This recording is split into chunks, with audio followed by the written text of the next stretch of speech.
In this video, I will show you how to auto-save media file from Telegram channel to your phone gallery. Open up your Telegram app.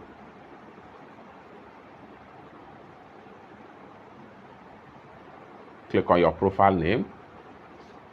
Click on your profile icon. Click on settings. Click on data and storage. Then scroll down right here. Go ahead and click on here. And you are done. You can simply tap on here to set file size.